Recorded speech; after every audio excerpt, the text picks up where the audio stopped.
Hey guys, this is Sonu Ahlawat. हर Sunday की तरह लेकर आ चुका हूं दी करंट अफेयर शो का एपिसोड नंबर 63, जिसमें हम लास्ट वीक के सभी मोस्ट इंपोर्टेंट एकदम सिलेक्टेड एकदम फिल्टर्ड करंट इवेंट्स को डिटेल के साथ डिस्कस करने वाले हैं। और आप ये बात अच्छे से जानते हैं, किसी भी कॉम्पिटिटिव एग्जाम में दी करंट अफेयर शो से बाहर करंट अफेयर का एक भी क्वेश्चन नहीं बनता, इसलिए हर संडे रेगुलर बेसिस पर फॉलो करते रहिएगा।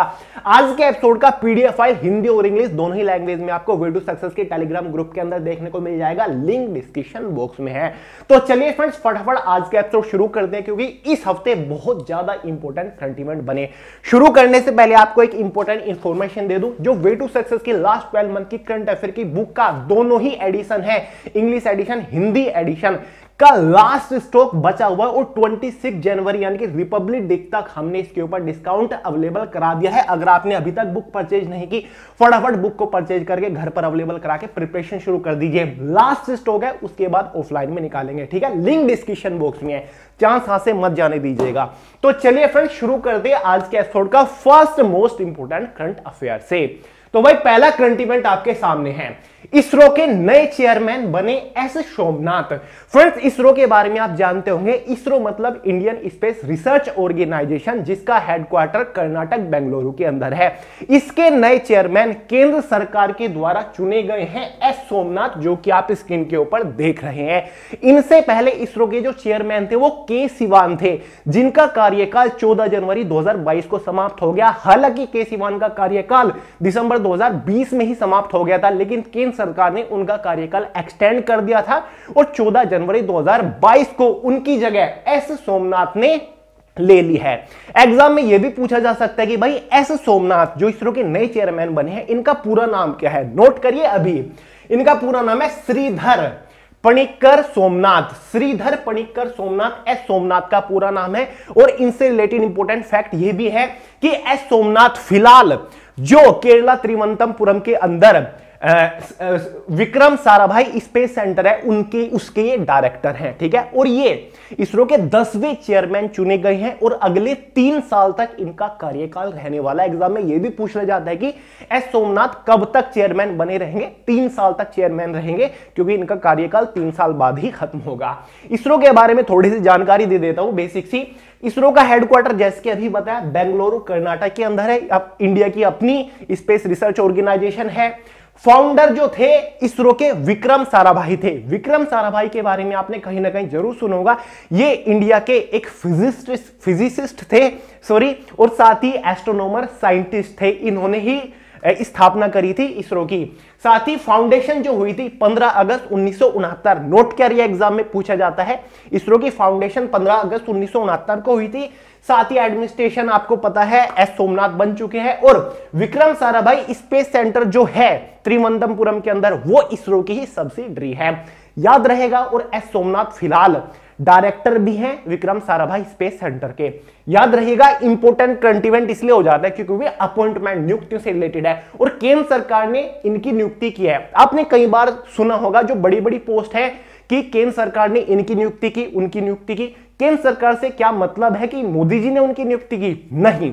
देखिए, केंद्र सरकार ने किसी की अगर नियुक्ति की, उसका मतलब यह होता है कि सेंट्रल गवर्नमेंट के अंडर एक कैबिनेट की अपॉइंटमेंट कमेटी आती है, तो वो अपॉइंटमेंट कमेटी ही इन बड़े बड़े पदों के ऊपर नियुक्ति कराती है। इसलिए बोल देते कि केंद्र सरकार ने उनकी नियुक्ति की। क्लियर है?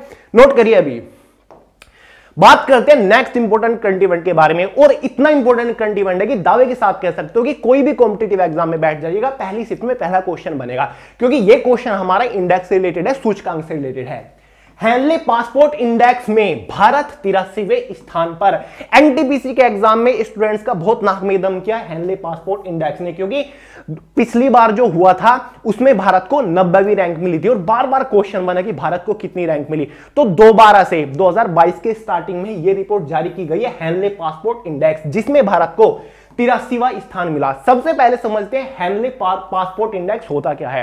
देखिए फ्रेंड्स, ये एक तरीके की ऐसी रिपोर्ट होती है जो कि दुनिया भर के जो देश हैं, लगभग 199 देशों को इस लिस्ट में शामिल किया गया है। इस बार उन सभी देशों के पासपोर्ट के ऊपर एक सर्वे किया गया है।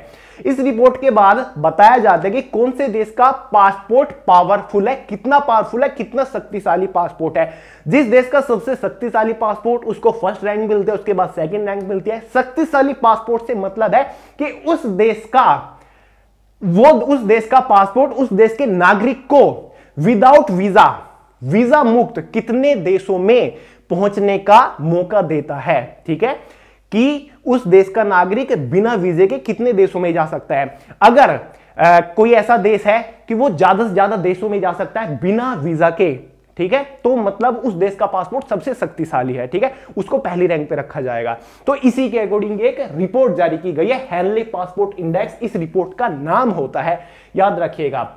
तो भारत तो भाई 83वें स्थान पर है। 83वें स्थान, लास्ट ईयर 90वें स्थान पर था, क्योंकि भारत का जो पासपोर्ट है वो बिना वीजे के भारत के नागरिकों को लगभग 60 कंट्रीज में जाने का मौका देती है। 60 ऐसी कंट्रीज हैं जहां पर भारत का नागरिक बिना वीजे के जा सकता है। पिछली बार भारत को 90वीं रैंक मिली थी, पिछली बार केवल 58 कंट्रीज में जा सकता था, लेकिन इस बार 2 कंट्री और ऐड हो गई है, यानी कि 7 पायदान ऊपर खिसक गया है। अब आप पूछोगे कि भैया पहली और दूसरी तीसरी रैंक कौन सी कंट्रीज को मिली होगी, सबसे पावरफुल पासपोर्ट कौन से देश का है? तो सबसे पावरफुल पासपोर्ट जापान और सिंगापुर का है। ये दोनों कंट्रीज ऐसी हैं, ये अपने नागरिकों को जिनके पास पासपोर्ट है 192 देशों में वीजा फ्री यात्रा करने का मौका देती है। यानी कि जापान सिंगापुर को पहली रैंक इसलिए मिली है कि जापान सिंगापुर के नागरिक केवल पासपोर्ट पर विदाउट वीजा 192 देशों में यात्रा कर सकते हैं, इनको वीजे की जरूरत नहीं पड़ेगी। आपने एक वर्ड सुना होगा, वीजा ऑन अराइवल। इसका मतलब यही होता है कि ऐसी कंट्रीज जहां पर जाने के लिए वीजा की जरूरत नहीं पड़ती। क्लियर है? और भारत में वीजा ऑन अराइवल की 60 कंट्रीज हो सकती है कि आप केवल पासपोर्ट पर ही विदाउट वीजा 60 कंट्रीज में जा सकते हैं। अब लास्ट में कौन रहा है इस रैंकिंग में जिनका सबसे वीक पासपोर्ट निकल के आया है? देखिए, शीर्ष पर तो जापान और सिंगापुर रहा है, लास्ट में इराक रहा है, अफगानिस्तान रहा है, पाकिस्तान रहा है। ये दुनिया के सबसे वीक पासपोर्ट माने गए हैं, सबसे कमजोर पासपोर्ट वाली कंट्रीज हैं। क्लियर है? बाकी जर्मनी तीसरे स्थान पर है, साथ ही दक्षिणी कोरिया भी पहले 10 में ही है। तो पूरा ये सिस्टम है। ठीक है, समझ गए? तो 83वां स्थान हेनले पासपोर्ट इंडेक्स में भारत को मिला है। इंपोर्टेंट है बहुत। नेक्स्ट है, रेलवे सुरक्षा बल ने मिशन अमानत, ये मिशन का नाम याद रखिएगा, मिशन अमानत, एक नई पहल शुरू की। रेलवे सुरक्षा बल मतलब RPF, railway protection force. Railway protection force ने मिशन अमानत शुरू की है। ये एक अभियान है। इसके तहत क्या होगा? रेलवे में यात्रा करते टाइम अगर आपका कोई सामान हो जाता है, अगर आपका कोई सामान लगेज चोरी हो जाता है, तो उसको ट्रैक किया जा सकेगा इस मिशन के तहत, अमानत मिशन के तहत। रेलवे आपका सामान खोज के देगी, आपके खोए हुए सामान को ट्रैक कर पाएगी और आपका सामान आप तक पहुंचाने में मदद करेगी।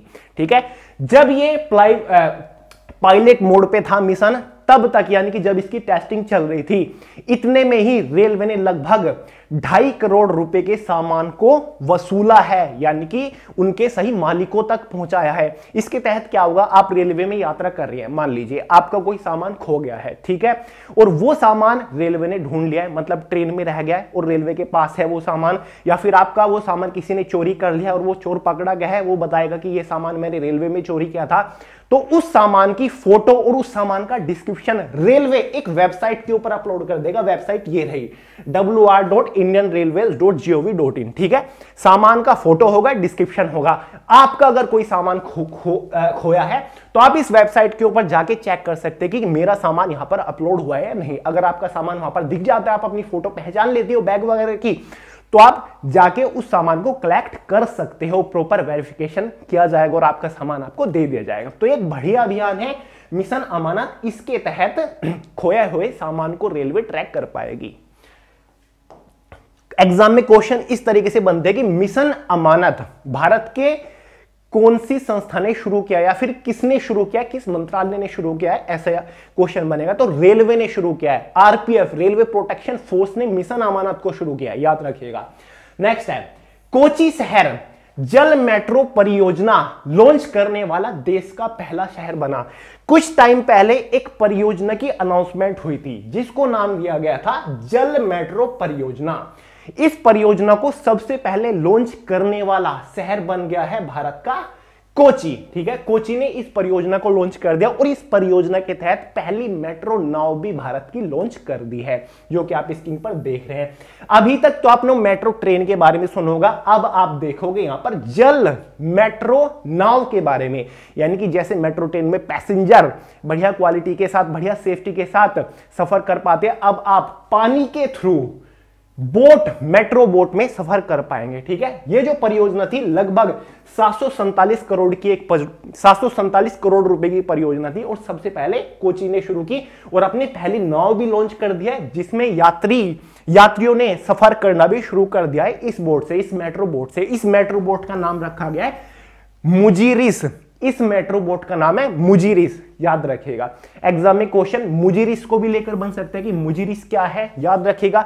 मुजिरिस जल मेट्रो परियोजना का ही हिस्सा है, इसी के तहत इस बोट को लॉन्च किया गया। कोची में लॉन्च किया। कोची एक शहर है केरला का, क्लियर है।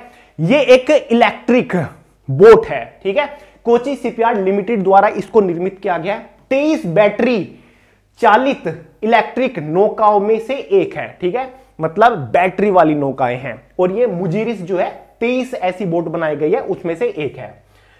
नेक्स्ट है, ये इंपॉर्टेंट है, बड़ा ट्रेंडिंग में चला हुआ है, गूगल के ऊपर सर्च करके देखिएगा। सैनिकों को मिला बड़ा तोहफा, सेना दिवस पर लॉन्च की गई नई कॉम्बैट यूनिफॉर्म। बहुत बड़ा बदलाव किया गया है इंडियन आर्मी के थ्रू। इंडियन आर्मी को अब आप एक नई कॉम्बैट यूनिफॉर्म में देखोगे। ये नई कॉम्बैट यूनिफॉर्म लॉन्च की जा चुकी है। पहली झलक इसकी कल 15 जनवरी को थल सेना दिवस के मौके पे आपने देखी होगी। तो इसके बारे में तो बताऊंगा कैसी यूनिफॉर्म है, कौन कौन इसको पहनेगा, किसने इसको डिजाइन किया है। उससे पहले बात कर लेते हैं इंपॉर्टेंट फैक्ट जो हमारा बनेगा, थल सेना दिवस। हर साल 15 जनवरी को थल सेना दिवस यानी कि इंडियन आर्मी डे के रूप में मनाया जाता है। और याद रखिएगा, एग्जाम में पूछा जा सकता है कि इस बार 15 जनवरी 2022 को कौन सा थल सेना दिवस मनाया गया। इस बार 74वां थल सेना दिवस के रूप में मनाया गया। ठीक है, 74वां।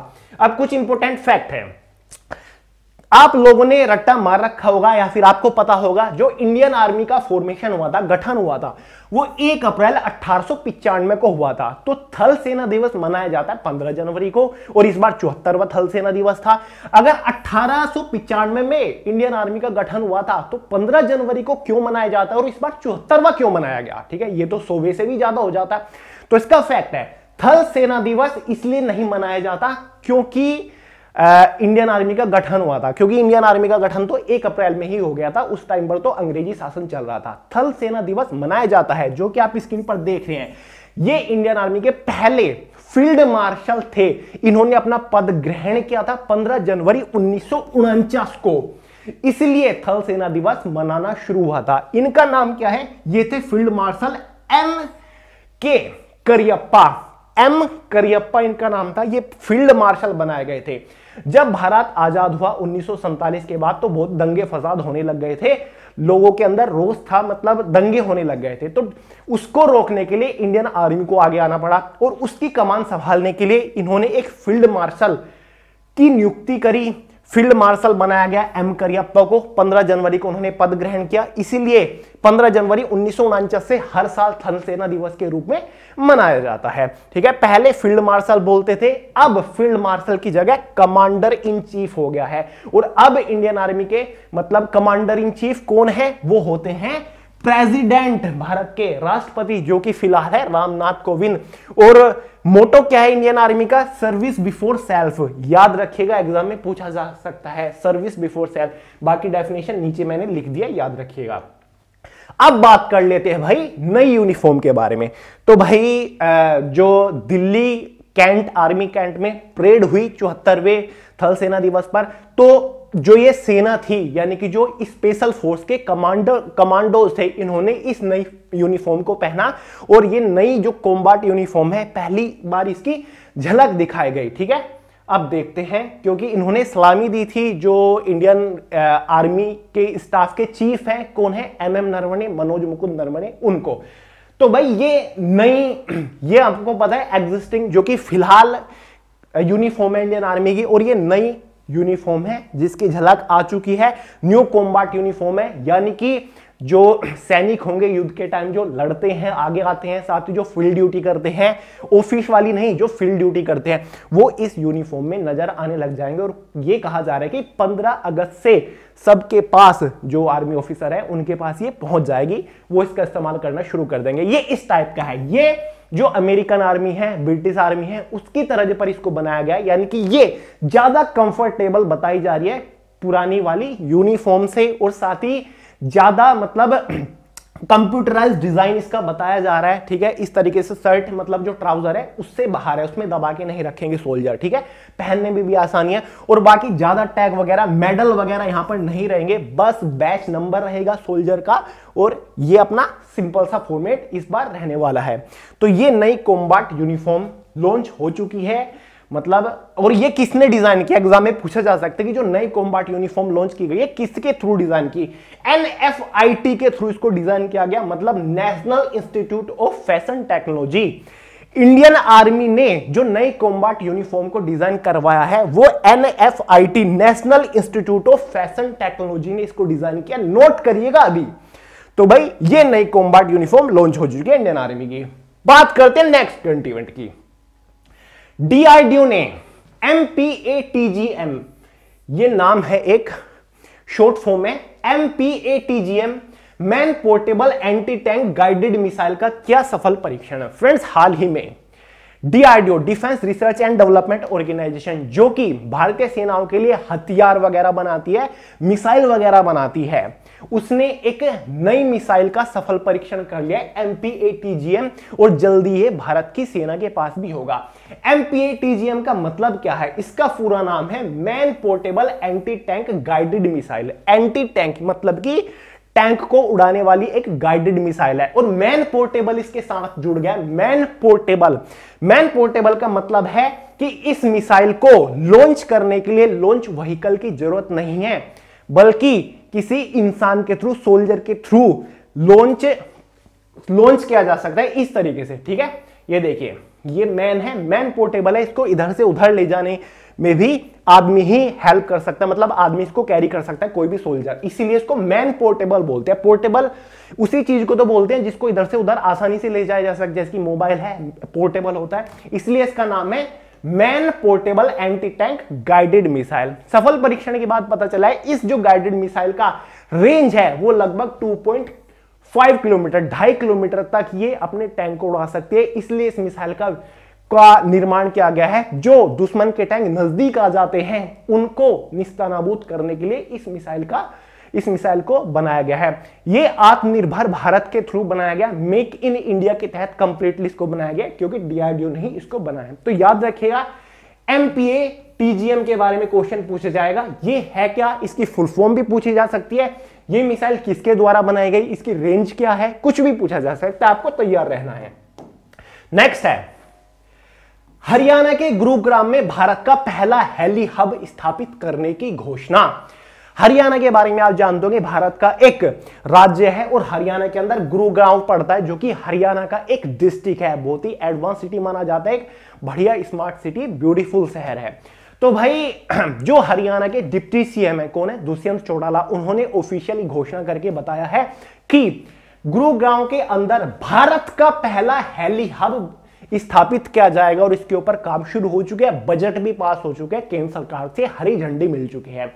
हेली हब होता क्या है फ्रेंड्स? हेली हब एक ऐसी जगह होती है जहां पर हेलीकॉप्टर की मरम्मत के साथ साथ हेलीकॉप्टर का हैंगर भी होता है, हेलीकॉप्टर में ईंधन वगैरह भी भराया जा सकता है, हेलीकॉप्टर का निर्माण भी वहां पर किया जाएगा, मतलब हेलीकॉप्टर की इमरजेंसी लैंडिंग वगैरह, हेलीकॉप्टर वहां से हेलीकॉप्टर टेक ऑफ वगैरह भी कर सकते हैं, लैंड वगैरह सब कुछ कर सकते हैं।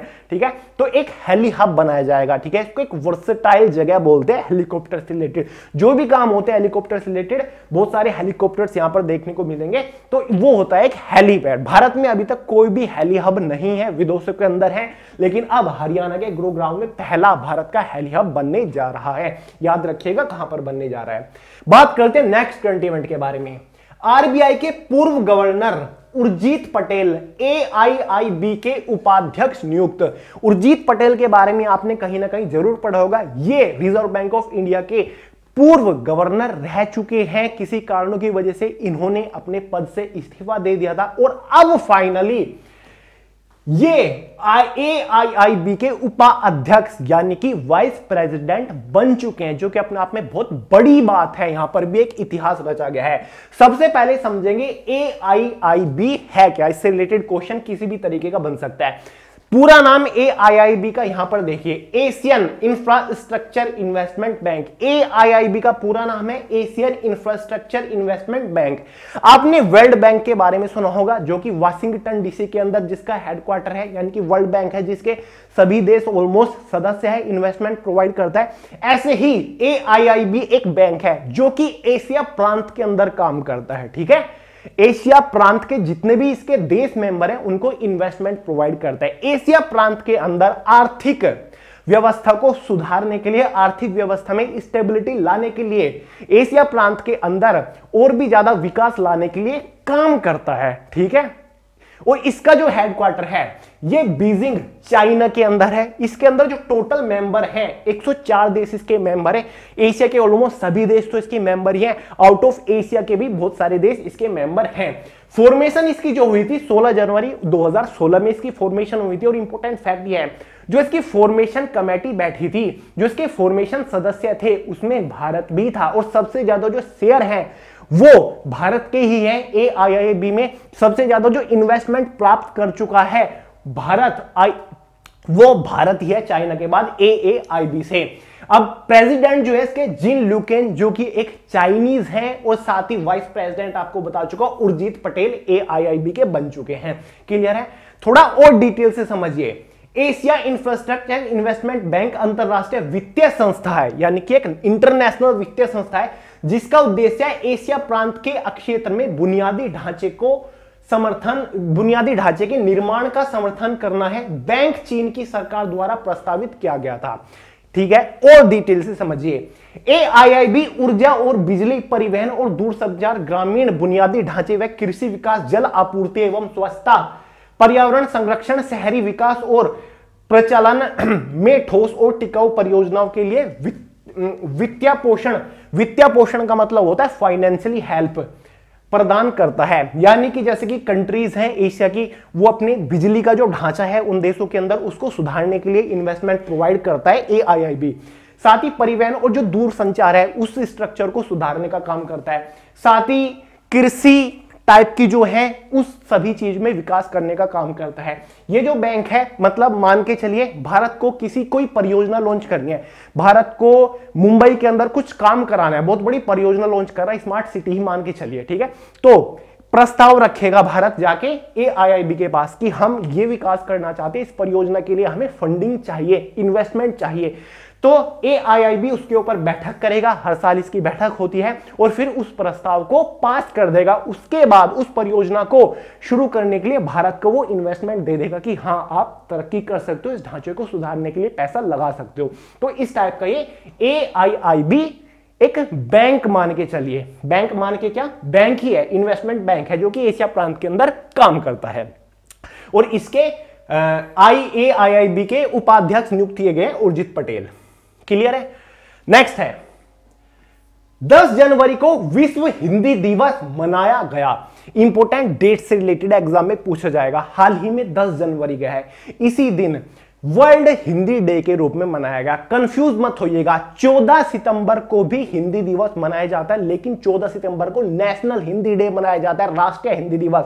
लेकिन 10 जनवरी को वर्ल्ड हिंदी डे मनाया जाता है, विश्व हिंदी दिवस मनाया जाता है। यह दिवस मनाने का उद्देश्य यह है कि हिंदी को हम वर्ल्ड वाइड प्रमोट करें, लोगों को जागरूक किया जाता है कि हिंदी लैंग्वेज को वर्ल्ड वाइड प्रमोट किया जा सके, ज्यादा से ज्यादा हिंदी का प्रयोग किया जाए। और पता है हिंदी तीसरी या चौथी सबसे ज्यादा बोले जाने वाली लैंग्वेज है दुनिया भर के अंदर। ठीक है, तो वर्ल्ड वाइड हिंदी को प्रमोट करने के लिए यह दिवस मनाया जाता है। और इस बार इसका थीम देखिए क्या था, to make Hindi a part of public opinion. Note करिए वर्ल्ड हिंदी डे का theme, to make Hindi a part of public opinion. इस बार हिंदी डे का थीम था, एग्जाम में जरूर पूछा जाएगा। नेक्स्ट क्वेश्चन के बारे में बात करते हैं। पियरे ओलिवर गोरिंचेज नोट कर लीजिएगा हिंदी में भी, पियरे ओलिवर गोरिंचेज, हिंदी में मुझसे भी बड़ा मुश्किल से बोला जा रहा है, पियरे ओलिवर गोरिंचेज बने आईएमएफ के नए मुख्य अर्थशास्त्री। इंपोर्टेंट क्वेश्चन है, 2020 वाला जो एनटीपीसी का एग्जाम हुआ था 2021-20 में, बहुत ज्यादा एग्जाम में आईएमएफ से रिलेटेड क्वेश्चन पूछा गया। कभी आईएमएफ की फुल फॉर्म बताइए, ये पूछा गया, आईएमएफ के चीफ इकोनॉमिस्ट बताइए क्या कौन है, क्योंकि उस टाइम पर इंडियन अमेरिकन ही थी आईएमएफ की चीफ, ठीक है, गीता गोपीनाथ शायद, ठीक है। तो आईएमएफ बहुत इंपॉर्टेंट टर्म है, इससे रिलेटेड क्वेश्चन बनते ही बनते हैं। तो भाई जो पियर ओलिवर गोरिंचेज है, ये मुख्य अर्थशास्त्री बन गए हैं आईएमएफ के नए। अब सबसे पहले तो आपको आईएमएफ समझना पड़ेगा ये है क्या। आईएमएफ का इंग्लिश में पूरा मतलब है international monetary fund. International monetary fund जो कि एक इंटरनेशनल फाइनेंशियल इंस्टीट्यूशन है, बताऊंगा हिंदी में। हिंदी में इसका मतलब होता है अंतरराष्ट्रीय मुद्रा कोष, फुल फॉर्म नोट कर लीजिएगा। अब समझते हैं इसका पूरा मतलब है क्या। भाई ये एक वर्ल्ड वाइड ऑर्गेनाइजेशन है जो कि जितने भी देश इसके मेंबर हैं, वर्ल्ड वाइड से बहुत सारे देश इसके मेंबर हैं, आगे आपको बताऊंगा। 190 कंट्रीज आईएमएफ की मेंबर है, यानी कि सदस्य हैं। जितने भी सदस्य देश आईएमएफ के मेंबर है, उन सभी देशों की जो इकोनॉमी है उसको मॉनिटर करता है आईएमएफ, उनकी उसके ऊपर निगरानी रखता है, ताकि इकोनॉमिक जो अर्थव्यवस्था है उसमें स्टेबिलिटी ला सके, उसमें बढ़ावा ला सके, उसमें सुधार ला सके। ये देखिए, आईएमएफ एक अंतरराष्ट्रीय संस्था है जो अपने सदस्य राष्ट्रों की वैश्विक आर्थिक स्थिति पर दृष्टि रखने का काम करती है। पूरी डेफिनेशन काम क्या करता है आईएमएफ इंग्लिश में भी लिख दिया, हिंदी में आपको बोल के बता देता हूं। अंतरराष्ट्रीय मौद्रिक सहयोग को बढ़ावा देना आईएमएफ का काम है। अंतरराष्ट्रीय व्यापार को सुगम बनाना आईएमएफ का काम है। सतत आर्थिक विकास को बढ़ावा देना आईएमएफ का काम है। भुगतान संतुलन की कठिनाइयों को सामना करने वाले सदस्यों को समाधान उपलब्ध कराना, अंतरराष्ट्रीय वित्तीय संकटों से उभरने से रोकना और सहायता करना, यानी कि जो वित्तीय संकट आ जाते हैं, फाइनेंशियल इमरजेंसी आ जाती है कंट्रीज के अंदर, उस संकट से बचने का काम करती है, ठीक है, और साथ ही सहायता करता है आईएमएफ। अब आईएमएफ का जो हेडक्वार्टर है वो वाशिंगटन डीसी यूएस के अंदर है, अमेरिका के अंदर है। फॉर्मेशन 27 दिसंबर 1945 में आईएमएफ की हुई थी। मेंबर 190 कंट्रीज हैं इसके ऑफिशियली, इंक्लूडिंग यूएन, और यूनाइटेड नेशन जो है ये उसी की सब्सिडरी है। यूनाइटेड नेशन इसी की पेरेंट ऑर्गेनाइजेशन है। साथ ही मैनेजिंग डायरेक्टर जो इसके हैं क्रिस्टिलियना जियोर्जीवा। इंपॉर्टेंट क्वेश्चन है, आईएमएफ के एमडी के बारे में कई बार पूछा जा चुका है। क्रिस्टिलिना जियोर्जीवा मैनेजिंग डायरेक्टर है आईएमएफ के। Former chief economist Gita Gopinath.